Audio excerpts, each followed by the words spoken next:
Assalamualaikum warahmatullahi wabarakatuh. Waalaikumsalam warahmatullahi wabarakatuh. Perkenalkan, nama saya Nomi Stefania Reta Pampesi dengan NIM 2422059 dari Program Studi Manajemen. Nah, hari ini saya akan membawakan materi manajemen operasional dengan judul Peran Teknologi dan Otomatisasi dalam Efisiensi Operasional serta Optimasi Kinerja. Membedah produktivitas dalam manajemen operasional. Semoga apa yang saya sampaikan bisa bermanfaat. Langsung aja kita mulai.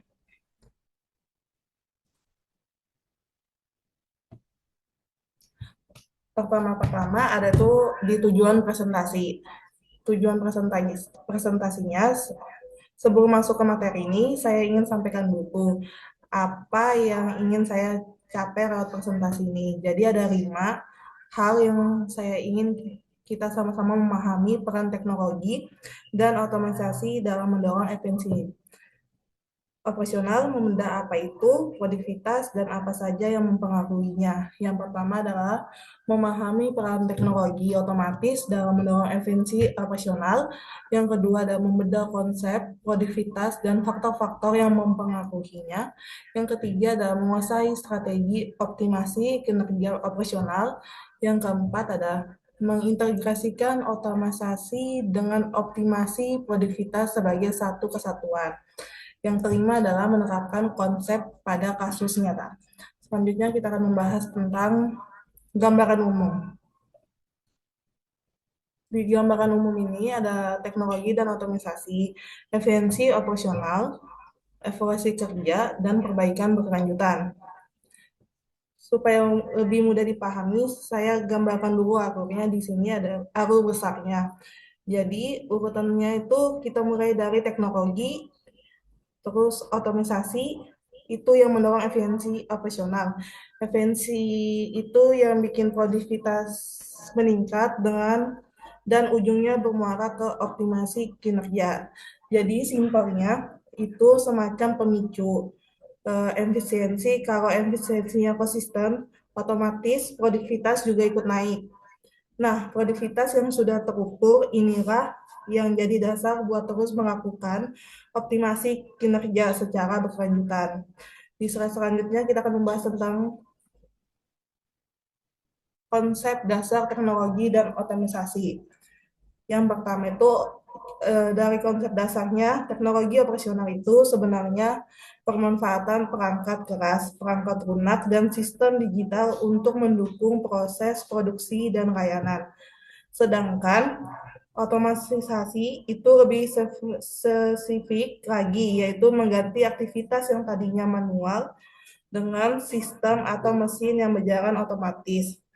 Kenapa kenapa ini penting diterapkan? Karena tujuannya jelas mempercepat proses kerja, mengurangi waktu siklus produksi, menekankan biaya operasional dengan mengurangi kesalahan manusia, menjaga konsisten kualitas, dan mendukung pengambilan keputusan berbasis data secara langsung.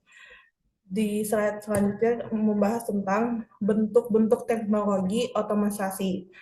Yang pertama itu teknologi dan otomatisasi ini punya beberapa bentuk. Ada RIP dan sistem informasi yang menyatukan data produksi, persediaan, dan keuangan dalam satu platform. Kedua, warehouse dan IOT, yaitu sistem gudang otomatis dengan sensor perancakan, layer team. Ketiga, robotika dan RPA mencakup robot di lini produksi sampai otomatis tugas administratif. Dan yang keempat itu ada big data, analitik untuk peramaran, permintaan, dan optimasi proses. Saat penerapan konsep produktivitas. Kalau bicara manfaatnya, penerapan teknologi ini terbukti mempercepat waktu proses, meningkatkan akurasi data, dan menekankan biaya operasional. Contohnya di gudang logistik, sistem manajemen gudang dan identifikasi otomatis bisa mempercepat proses pengambilan barang di manufaktur. Kombinasi REN, just STEM, dan digitalisasi bikin Rini produksi jadi lebih produktif. Di layanan pelanggan juga, RPA bisa menangani transaksi-transaksi rutin. Nah, dari semua manfaat ini, kita jadi masuk ke pembahasan berikutnya, yaitu produktivitas. Jadi produktivitas itu sebenarnya rasio antara output atau barang atau jasa yang dihasilkan dengan input yang dipakai seperti tenaga kerja, mesin, modal, dan bahan baku. Terus rumusannya simple, produktivitas sama dengan output dibagi input. Di sinilah peran manajemen operasional, yaitu mengukur, mengevaluasi, dan terus meningkatkan produktivitas ini supaya sumber daya perusahaan benar-benar dipakai secara optimal, bukan terbuang sia-sia. Selanjutnya kita akan membahas tentang faktor yang mempengaruhi produktivitas. Yang pertama itu adalah sumber daya manusia, keterampilan, motivasi, dan perhatian karyawan. Yang kedua ada perencanaan produksi, ketepatan, perencanaan, dan penjadwalan. Yang ketiga, teknologi otomatisasi, pemanfaatan mesin dan sistem digital. Yang keempat ada manajemen sumber daya, pemanfaatan bahan baku, modal, dan waktu secara optimal. Slide selanjutnya akan membahas tentang strategi optimasi kinerja dan produktivitas. Yang pertama itu adalah perencanaan, penjadwalan, produksi yang tepat. Terus yang kedua ada pemantauan kinerja berbasis data secara real time. Ketiga, investasi pelatihan dan pengembangan karyawan. Keempat, pemanfaatan teknologi untuk mengurangi pemborosan waste. Yang keempat adalah evaluasi berkala terhadap indikator produktivitas, output per tenaga kerja, per jam, mesin, dan sebagainya.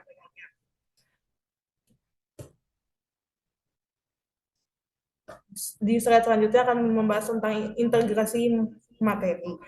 Terus, nah ini bagian yang menurut saya paling penting dari seluruh presentasi ini. Jadi otomatisasi operasional, peningkatan efisiensi, peningkatan produktivitas, dan optimasi kinerja itu sebenarnya bukan berdiri sendiri-sendiri, tapi saling terhubung membentuk satu siklus yang berkelanjutan seperti simbol tak terhingga ini. Artinya, prosesnya tidak pernah benar-benar selesai, tapi terus berputar dan saling menguatkan satu sama lain.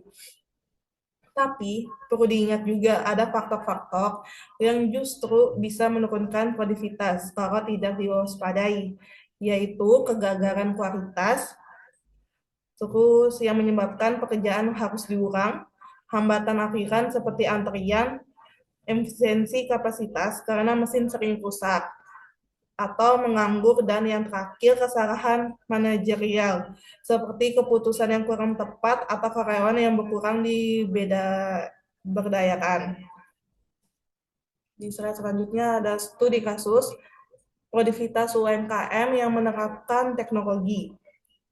Nah, untuk memperjelas materi ini, saya angkat satu studi kasus yang produktivitas masih rendah karena proses operasional masih serba manual dan belum memanfaatkan teknologi informasi.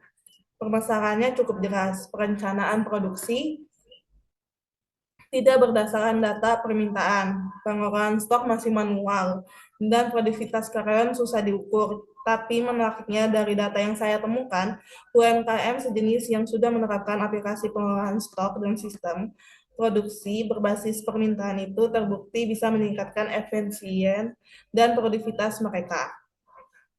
Di slide selanjutnya ada analisisnya dan rekomendasi. Dari kasus tadi, saya melihat bahwa rendahnya produktivitas itu sebenarnya disebabkan dua faktor yang saling berkaitan, keterbatasan teknologi dan lemahnya perencanaan produksi.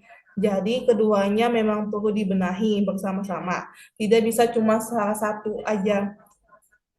Maka saya mengusulkan 4 rekomendasi, yaitu adalah terapkan sistem pengolahan stok dan produksi digital sederhana.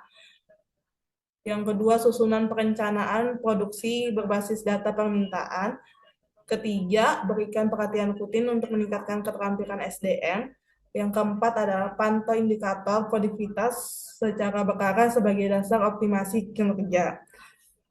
Di slide selanjutnya ada kesimpulan yang terakhir. Sebagai penutup, ada 4 hal yang ingin saya tekankan. Pertama, teknologi dan otomatisasi itu mendorong efisiensi proses operasional. Yang kedua, produktivitas adalah rasio output terhadap input yang harus terus diukur. Yang ketiga, ada SDM. Perencanaan teknologi dan lingkungan kerja adalah faktor-faktor utama yang menentukan produktivitas. Dan keempat, itu ada optimasi kinerja adalah proses berkelanjutan, bukan aktivitas satu kali. Di sini ada referensinya. Presentasi ini saya susun berdasarkan beberapa sumber, di antaranya dari jurnal tentang strategi dan fungsi manajemen operasional, jurnal JMU tentang strategi manajemen operasional terhadap produktivitas UKM, dan jurnal inovasi manajemen tentang optimalisasi perencanaan produksi. Semua sumber ini bisa diakses secara online dan saya sudah cantumkan lengkap di slide ini. Saya buka sesi tanya jawab yang ingin bertanya. Kenalkan, saya Hanita Rahmawati. Ingin bertanya, jika sebuah perusahaan menerapkan otomatisasi penuh namun tidak diiringi peningkatan keterampilan SDM, menurut Anda skenario apa yang paling mungkin terjadi terhadap produktivitas perusahaan tersebut dalam jangka panjang? Izin menjawab ya Hanita. Yang paling memungkinkan itu terjadi adalah teknologi underutilization, teknologi canggih yang terpasang, tapi hanya dipakai sebagian kecil dari kapasitasnya, karena karyawan tidak paham cara menggunakannya. Contohnya, perusahaan beri mesin otomatis, yang sebenarnya bisa jalan 24 jam, dengan sistem monitoring, tapi karena operator tidak dilatih, mesin cuma bisa dipakai seperti mesin manual biasa. Dalam jangka panjang ini justru bisa jadi kerugian ganda, biaya investasi tinggi tapi ratu produktivitasnya rendah. Jadi otomatis tanpa SDM yang siap itu ibarat beli mobil sport, tetapi nyetirnya masih gaya mobil biasa, potensinya tidak pernah keluar. Oke, selanjutnya, apakah bisa diterima, Hanita? Baik, terima kasih. Sama-sama. Izin bertanya, perkenalkan nama saya Novianti Andrana Rahmi. Saya tadi kan tadi ada penjelasan integrasi materi. Jadi siklus digambarkan sebagai hubungan yang saling menguatkan antara otomatisasi, efisiensi produktivitas, dan optimasi kinerja. Nah, menurut Anda, bisakah efisiensi meningkat tanpa produktivitas itu ikut meningkat? Sertakan argumentasi dan contohnya. Terima kasih. Oke, izin menjawab ya Dong Fianti. Bisa, dan ini justru poin penting yang sering terlewat. Efisiensi itu soal menghemat sumber daya untuk hasil yang sama. Sedangkan produktivitas itu soal rasio output terhadap input. Contohnya, perusahaan berhasil memangkas waktu produksi 30%. Efisiensi naik, tapi kalau output yang dihasilkan tetap sama, karena permintaan pasar stagnan, produktivitas per periode waktu sebenarnya tidak berubah signifikan. Yang berubah cuma alokasi waktunya. Efisiensi itu syarat perlu, tapi bukan syarat cukup untuk produktivitas. Produktivitas baru naik kalau efisiensinya itu benar-benar dikonversi jadi tambahan output atau pengurangan input real. Apakah bisa diterima, Novianti? Bisa, terima kasih penjelasannya. Ada lagi yang ingin bertanya? Baik, saya ingin bertanya, perkenalkan nama saya Asmi. Nah, dalam studi kasus UMKM ini, permasalahan utamanya adalah perencanaan produksi yang tidak berbasis data dan pengelolaan stok manual. Menurut analisis Anda, mana yang harusnya dibenahi terlebih dahulu, sistem digitalnya atau pola pikirnya, kebiasaan kerja pelaku UMKM-nya? Jelaskan alasannya. Terima kasih. Pikir dulu sih menurut saya baru sistem digital, karena sistem digital secanggih apapun akan sia-sia kalau pelaku UMKM tidak punya kebiasaan mencatat dan menganalisis data secara konsisten. Ini seperti memberi laptop ke orang yang belum terbiasa menggunakannya, terus dengan data laptopnya jadi cuma alat ketik biasa, ideal, mulai dari membangun kebiasaan, mencatat, manual sederhana dulu. Misalnya seperti buku kas harian yang konsisten. Baru setelah kebiasaan itu terbentuk digitalisasi. Tinggal jadi percepatan dan kebiasaan yang sudah ada, bukan hal baru yang asing.